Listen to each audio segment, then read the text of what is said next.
آج کے اس ایکسپلینر میں ہم ایک ایسی شخصیت کا ڈیپلی تجزیہ کرنے والے ہیں جس نے پریکٹیکلی ماڈرن انڈیا کی نیشنل سیکیورٹی کا پورا نظام بدل کر رکھ دیا ہے۔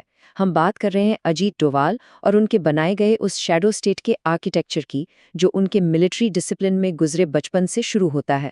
سورس مٹیریل کے حساب سے یہ سفر ایک عام فوجی کے بیٹے سے لے کر انڈیا کی فارن پالیسی کے سب سے طاقتور آرکیٹیکٹ بننے تک کا ہے۔ تو بنا کسی دیری کے چلیے اس سفر کی گہرائی میں چلتے ہیں۔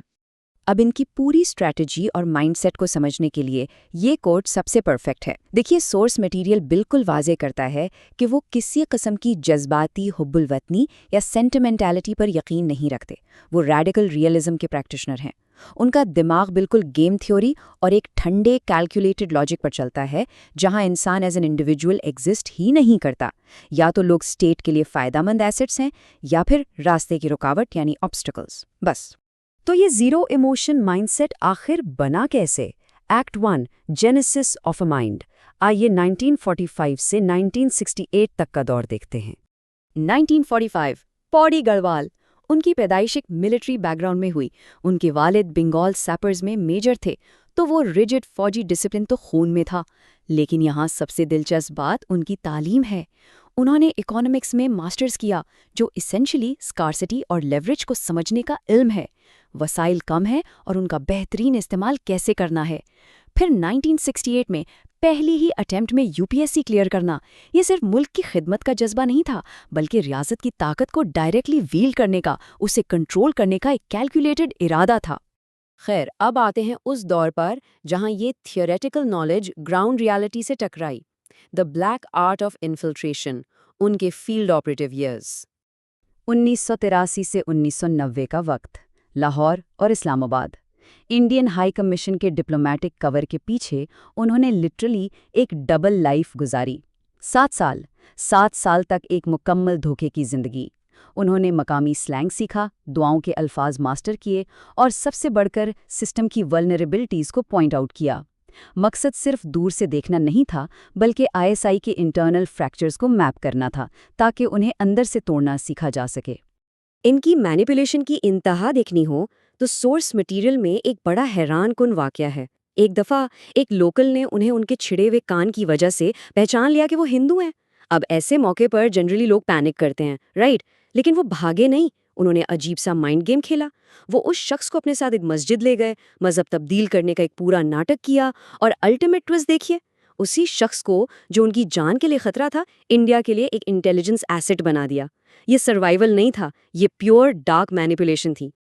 اور اسی کولڈ بلڈڈ ڈسیپشن کا سب سے بڑا مظاہرہ ہمیں 1988 کے آپریشن بلیک تھنڈر میں ملتا ہے، امرتسر کے گولڈن ٹیمپل میں، جہاں پورا ملک ایک سٹینڈ آف دیکھ رہا تھا۔ ڈووال ایک رکشہ والے اور پھر ISI ایجنٹ کے بھیس میں اندر داخل ہوئے۔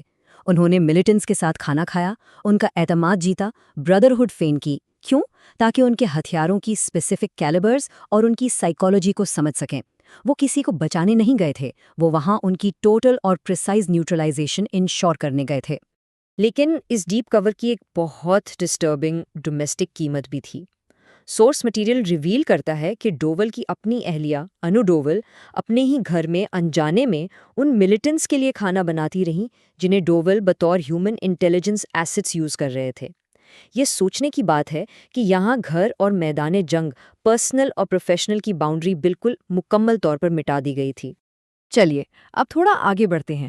دلی 2014 سے 2026، ایک گراؤنڈ سپائی سے سیدھا نیشنل سیکیورٹی ایڈوائزر کی کرسی تک کا سفر، دی ڈوول ڈاکٹرن۔ یہ وہ پوائنٹ ہے جہاں انڈیا کی فارن پالیسی کمپلیٹلی شفٹ ہوتی ہے۔ ایک طرف انڈیا کی ہسٹوریکل پالیسی تھی دفاع کرنا، چپ رہنا اور خطرات پر بس ری ایکٹ کرنا۔ دوسری طرف آتی ہے ڈوول کی ڈیفینسو اوفینس۔ یہ ایک اسٹریٹ اپ نو مرسی رول ہے۔ اگر کوئی خطرہ دکھتا ہے تو اسٹرائک فرسٹ، اسٹرائک ڈیپ اور پھر پبلکلی ہر چیز سے مکر جاؤ، ڈینائی ایوری تھنگ۔ اس نئے رول کی ایک میجر اور کافی کنٹروورشل ایپلیکیشن کشمیر میں اخوانی اسٹریٹجی کے روپ میں آئی۔ اسے سمجھیں تو یہ بیسکلی پرانے سرنڈرڈ ملیٹنٹس کو ہی اسٹیٹ اسپانسرڈ ہنٹرز میں تبدیل کر دینا۔ سورس اسے directly terror to fight terror کہتا ہے۔ اخلاقی طور پر چاہیے جتنی بھی عجیب لگے، لیکن اس اسٹریٹجی نے اسینشلی اس پورے خطے کو ایک پریکٹیکلی ایکٹیویٹڈ چوک ہول میں رکھ دیا ہے۔ اور یہ سب کسی وقتی جذبے کے تحت نہیں ہوا، ایک باقاعدہ انٹلیکچول انجن کام کر رہا تھا، وویکانندا انٹرنیشنل فاؤنڈیشن یعنی VIF۔ یہاں ڈوول نے RSS کی آئیڈیالوجی اور ریاستی طاقت کے درمیان پل بنایا۔ وہ سرجیکل سٹرائکس اور بالاکوٹ بامبنگز کے مین آرکیٹیکٹ بنے۔ یہاں انٹرنیشنل لا یا سویلین کیجویلٹیز پیچھے رہ گئے اور نیشنل انٹرسٹ سب سے اوپر آ گیا۔ ایکسٹرا جوڈیشل آپریشنز ایک ایکسیپشنل چیز سے ہٹ کر ایک نیا نارمل بن گئے۔ اب آتے ہیں بالکل کرنٹ آپریشنز پر۔ 2026 کی ملٹی پولر دنیا، the global chessboard. Doval اب گراؤنڈ آپریٹو نہیں بلکہ گلوبل اسٹریٹیجسٹ ہیں۔ دیکھیے، اب گیم کوریڈور وار کی چل رہی ہے۔ ایک طرف ہے CPEC اور گوادر پورٹ کا سٹرکچر، اور دوسری طرف ہے IMEC، India middle east Europe corridor. Doval کی اگریسو پش یہ ہے کہ گلف سٹیٹس سے سوورن گارنٹیز لے کر ٹریڈیشنل میریٹائم رائیولز کو کمپلیٹلی بائی پاس کیا جائے اور چائنیز انیشیٹوز کو اسٹریٹیجکلی ارریلیونٹ کر دیا جائے۔ یہ رائیولز کو ساؤتھ ایشیا میں آئسولیٹ کرنے کا ماسٹر پلان ہے۔ اور اس پلان میں انٹیلیجنس ٹرینٹی اور گلف ڈپلومیسی کا بڑا گیم شامل ہے۔ ڈووال نے موساد کے ساتھ انٹیلیجنس پارٹنرشپ کو ڈائریکٹلی AI اور ڈرون سرویلنس کی سنک تک ایلیویٹ کر دیا ہے۔